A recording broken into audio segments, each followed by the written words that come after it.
Hi வணக்கம். இந்த இடம் வந்து எங்கள் வீட்டுக்கு முன்னாடி உள்ள இடம். இங்கே வந்து நான் பூச்செடி மரம்லாம் வச்சுருக்கேன். இந்த செடி வந்து ஒரு மருந்து செடிங்க. நீங்கள் யாராவது பார்த்துருக்கீங்களான்னு கமெண்ட்ஸ் கொடுங்க. இது விஷப்பூச்சி கடித்தாலோ ஊறலாக இருந்தாலும் இதை நம்ம தேய்ச்சா உடனே குறைஞ்சிரும். அதுக்காக தான் இந்த செடியை காட்டினேன். நான் வந்து ஒரு நாள் இந்த செடியோட பயன் என்னன்னு நான் உங்கள்கிட்ட விரிவாகவே இந்த வீடியோ போடுறேன். இன்றைக்கி வந்து மத்தியானம் சமையலுக்கு ஆரம்பித்தாச்சு. மத்தியான சமையல் வந்து சவ் குழம்பு ஆப்பத்துக்கு போடணும்னு சொல்லி அதையும் ரெடி பண்ணி வச்சாச்சு. சவ் குழம்பு தான் ரெடி பண்ணிகிட்ருக்கேன். சோறும் கூட்டும் ரெடி பண்ணியாச்சு. குழம்பு தான் பண்ணிகிட்ருக்கேன். அவசரமாக செஞ்சிட்ருக்கேன். ஒரு நாளும் பசிக்காத என் பையனுக்கு பசிச்சிச்சின்னு சொல்லி கத்திக்கிட்டே இருக்கான். அதனால பிள்ளைங்க நம்மகிட்ட பசிச்சின்னு சொல்லிட்டாலே நமக்கு மனசு தாங்காதுல்ல. அதனால் ரொம்ப அவசரமாகவே நான் சமைச்சிட்ருக்கேங்க. என் பையன் அதிசயமாக தான் எனக்கு பசிக்குதுன்னு சொல்கிறான். அதனால தான் எனக்கு பதட்டமாகவே இருக்குது. அப்பளம் பொரித்து கடன்னு நான் என் பையனை சாப்பிட்டுட்டோம். அவனுக்கு சாப்பாடு கொடுத்த பிறகு தான் எனக்கு மனசுக்கே நிம்மதியாயிடுச்சு. சாப்பிட்டு முடித்த கையோடு எங்கள் வீட்டுக்கு முன்னாடி இருக்கிற கொய்யா மரத்தில் கொஞ்சம் நிறையாவே கொய்யாக்காய் காய்ச்சிருந்துச்சு.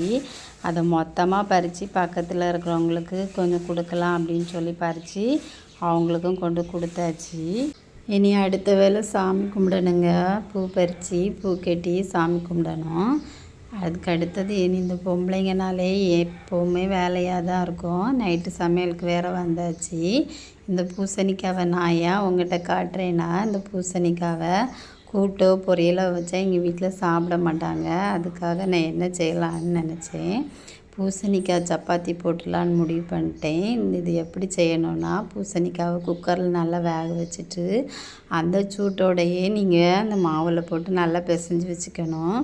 அது கொஞ்சம் ஸ்வீட்டாகவே இருக்குங்க. நான் ஏற்கனவே என் பையனுக்கு இது செஞ்சு கொடுத்தேன்.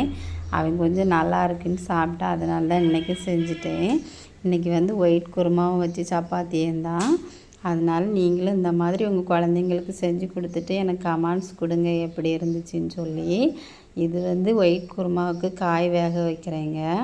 அதை ஒரு விசில் விட்டு வேக வச்சா டக்குன்னு வேலை முடிஞ்சிடும். அதனால தான் இந்த மாதிரி செஞ்சிட்ருக்கேன்.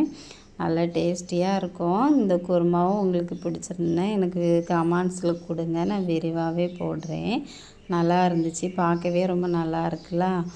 அந்த கடன்னு சப்பாத்தியை போட்டு இனி சாப்பிட வேண்டியதாங்க. இன்றைக்கி என் பையன் அந்த மாதிரி சப்பாத்தினோடனே கொஞ்சம் விரும்பியே கேட்டான். அவனுக்கு தான் ஃபஸ்ட்டு நான் கொடுத்தேன். அவனும் சாப்பிட்டாச்சு. நைட்டு வேலையும் முடிஞ்சிடுச்சு. இந்த வீடியோவை முழுசாக பாருங்கள். எனக்கு ஒரு லைக் கொடுங்க, ஷேர் பண்ணுங்கள், சப்ஸ்கிரைப் பண்ணுங்கள்.